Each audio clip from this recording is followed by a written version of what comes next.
অচিনাকি লোকৰ পৰা ৰক্ষা কৰিব লাগিব স্বদেশ আৰু স্বজাতি।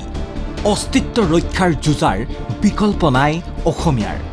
ব্যক্তিগত আশা আকাংক্ষা বাদ দি ২৬লৈ সাজু হওক সকলো। ২০২৬ বিধানসভাৰ নিৰ্বাচনৰ বাৰ্তা আৰু বাগধাৰা ওলাই আহিল বিজেপিৰ টোনৰ পৰা। অহা ফেব্ৰুৱাৰী মাহৰ শেষৰ ফালে অসম বিধানসভা নিৰ্বাচনৰ দিন ঘোষণা হ'ব। এপ্ৰিলৰ প্ৰথম সপ্তাহত হ'ব ভোটদান।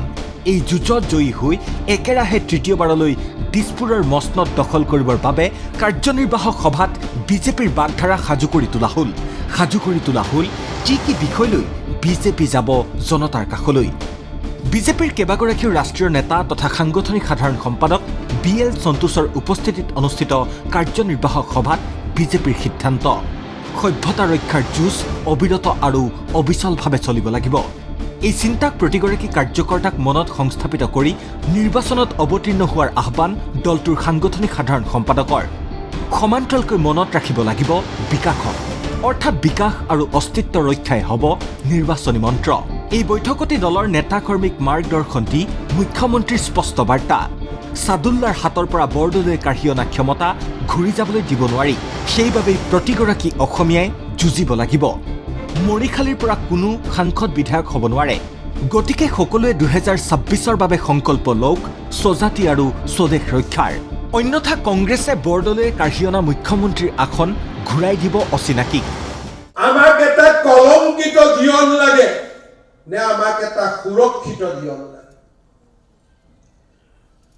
আহিবলগীয়া নিৰ্বাচন আমাৰ বাবে এই প্ৰশ্নৰ আমাক উত্তৰ দিব। আজি কংগ্ৰেছৰ মঞ্চৰ পৰা যেতিয়া ক'ব পাৰে যে ৪৮খন আসন ৰিজাৰ্ভেশ্যন লাগে, কালি সেই কংগ্ৰেছ দলে ক'ব পাৰে যে অসমৰ প্ৰথমজন মুখ্যমন্ত্ৰীও আমাৰ সম্প্ৰদায়ৰ পৰা হ'ব লাগে। বাধা ক'ত কোৱা? তেওঁলোকে যদি আসন জিকিব পাৰে, কোৱাততো কোনো অসুবিধা নাই। আৰু চাওঁতে ছাদুল্লাৰ পৰা কাঢ়ি অনা চকীখন আকৌ ছাদুল্লালৈ গতি কৰিব। বৰদলৈয়ে ছাদুল্লাৰ পৰা চকীখন কাঢ়ি আনিছিল আৰু আজিৰ অসমীয়াই আমি ছাদুল্লাক চকীখন আকৌ এবাৰ পাৰি দিম। আমাৰ জীৱনকালত ইয়াক আমি হ'ব দিব নোৱাৰিম আৰু সেইকাৰণে আমি যুঁজিব লাগিব। ধুবুৰী, বৰপেটা, ধিং, নাওবৈচা অসমীয়াৰ হাতৰ পৰা গ'ল, কাৰণ অসমীয়াৰ পিছুৱাই যোৱাৰ অভ্যাস আছে। সেই অভ্যাস এৰিবলৈ কৈ মুখ্যমন্ত্ৰীয়ে ক'লে, ধৰ্ম নিৰপেক্ষতাৰ আৱৰণ নিপিন্ধাকৈ জাতি ৰক্ষা কৰিছো। অচিনাকি মানুহৰ পৰা ১,৪৫,০০০ বিঘা ভূমি উদ্ধাৰ কৰিছো। সভ্যতাৰ যুঁজত এক নিৰ্ণায়ক ভূমিকা লৈ যোৱা ৫ বছৰত আমি ১,৪৫,৩২৭.৭ বিঘা মাটি আমি মিয়া মুছলমান অবৈধ বাংলাদেশীৰ হাতৰ পৰা আমি ৰক্ষা কৰিছো আৰু দ্বিধাহীনভাৱে আমি কৰিছো। অসমৰ মুখ্যমন্ত্ৰীৰ আসনত বহি মই কৌশলী শব্দ ব্যৱহাৰ কৰা নাই। ধৰ্ম নিৰপেক্ষতাৰ আৱৰণো মই পিন্ধিব খোজা নাই। যদি জাতিটোৱে নাথাকে, যদি মোৰ মাটি নাথাকে, যদি মোৰ পানী নাথাকে, যদি মোৰ ভেটি নাথাকে, মুখ্যমন্ত্ৰী আসনৰ মৰ্যাদা ৰক্ষাৰ বাবে মই মুখ্যমন্ত্ৰী হোৱা নাই। বিজেপিক শাসনৰ পৰা আঁতৰাবলৈ বিগত ৬-৭ মাহ নিৰলসভাৱে চেষ্টা কৰি আছে ষড়যন্ত্ৰকাৰীয়ে। তাৰে প্ৰমাণ তিনিচুকীয়া, ডিব্ৰুগড়, কাৰ্বি আংলঙৰ ঘটনাবোৰ। যোৱা ৬টা মাহত অসমখনক অস্থিৰ কৰা কিমান ষড়যন্ত্ৰ আৰম্ভ হৈছে। কাৰণ আজি তেওঁলোকে বিচাৰে যে অসমত তৃতীয়বাৰৰ বাবে বিজেপি শাসনত আহিব নালাগে। আজি যদি কাৰ্বি আংলং, কালি তিনিচুকীয়া, পৰহি ডিব্ৰুগড়, পৰহি কামৰূপ, পৰহি নলবাৰী, প্ৰতিটো দিনেই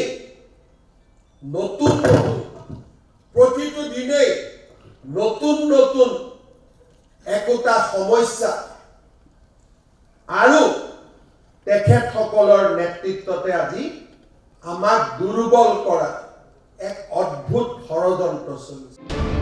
অসমীয়াৰ তেজাল যুৱকৰ কেঁচা তেজেৰে খেলাসকলক উচিত প্ৰত্যুত্তৰ দি গৰুখুটিৰ প্ৰকল্পৰ কাম কৰা হৈছিল সেই কথা মনত ৰাখি প্ৰতিগৰাকী কৰ্মকৰ্তাই ব্যক্তিগত আশা আকাংক্ষাক পৰিহাৰ কৰি সমৰ্পিত ভাৱত অৱতীৰ্ণ হওক জাতিটোৱে বিশ্বাস কৰিবলৈ লৈছে বিজেপিয়ে জাতিক ৰক্ষা কৰিব পাৰিব সেয়ে সকলোৱে সনাতনক ৰক্ষাৰ বাবে যুঁজিব লাগিব জিকিব লাগিব স্বদেশ আৰু স্বজাতিক ধুনীয়া কৰক নিৰ্বাচনত আমি জিকিবই লাগিব হাৰা আমাৰ বাবে ৰাস্তা নহয় পৰাজয় আমাৰ বাবে অপচন নহয় আমি জিকিবই লাগিব নিজৰ বাবে নহয় সনাতনক জীয়াই ৰখাৰ বাবে অসমীয়া ভাৰতীয়ক এই পবিত্ৰ মাটি জীয়াই ৰখাৰ বাবে এই নিৰ্বাচনত আমি যুঁজিব লাগিব জিকিব লাগিব ইফালে একেখন সভাতে উপস্থিত থাকি কেন্দ্ৰীয় মন্ত্ৰী সৰ্বানন্দ সোণোৱালে ৰাজ্যখনক বিজেপিয়ে কিমান দিলে তাৰ খতিয়ান ৰাইজৰ কাষলৈ নিয়াৰ পৰামৰ্শ দি কৈছে আমি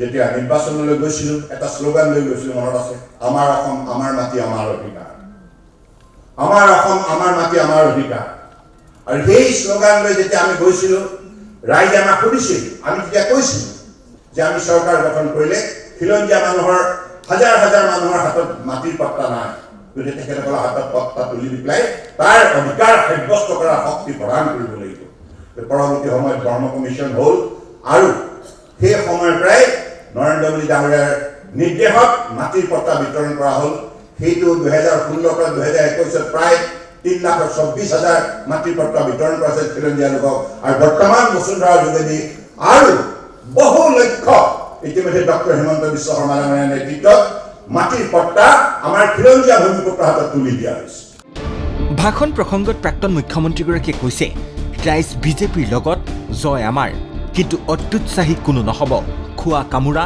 কোনেও নকৰিব ৰাইজে মই যিমান ৰাইজক পাইছোঁ বিভিন্ন ঠাইত ৰাইজেতো কৈছে কামখিনি ইমান ভালকৈ হৈছে শান্তিও হৈছে গতিকে অসুবিধা নহ'ব কিন্তু আমি এটা কথা মনত ৰাখোঁ আমি যাতে আল নলগাওঁ দলৰ নামত দেই সংযত আৰু সংযমী হ'ব লাগিব জনসাধাৰণ ঠিকে আছে কিবা খেলি মেলি হ'লে কিন্তু আমাৰ মাজতে হ'ব সেইটো নকৰিব দেই মই একদম আপোনালোকৰ ওচৰত প্লিজ হাজাৰবাৰ মই অনুৰোধ জনাইছোঁ সংযত আৰু সংযমী হৈ সহানুভূতি মানসিকতাৰে এজনে আনজনক আঁকোৱালি লৈ আমি এখন শক্তিশালী বিজেপি নেতৃত্বাধীন মিত্ৰজোঁটৰ চৰকাৰ গঠন কৰিব লাগিব হ'বনে অৰ্থাৎ যিকেইগৰাকী ব্যক্তিক সন্মুখত ৰাখি ৰাজ্যিক বিজেপিয়ে নিৰ্বাচনত অৱতীৰ্ণ হ'ব তেওঁলোকে বাৰ্তা আৰু বাগধাৰা স্পষ্টকৈ দি দিছে প্ৰতিগৰাকী বিজেপি কৰ্মীক স্বদেশ স্বজাতি ৰক্ষাৰ বাবে অচিনাকি মানুহৰ বাবে যুঁজিব লাগিব আৰু সেই যুঁজৰ বাবে বিজেপিৰ বিকল্প নাই এই মৰ্মলৈ ২৬ৰ যুঁজৰ বাবে সাজু হৈছে বিজেপি ভিডিঅ' জাৰ্নেলিষ্ট পৱন কলিতাৰ সৈতে প্ৰাঞ্জল বৰাৰ ৰিপৰ্ট ND24আপুনি চাই আছে ND24 সৰ্বশ্ৰেষ্ঠ নহয় সৰ্বোত্তমৰ দৌৰত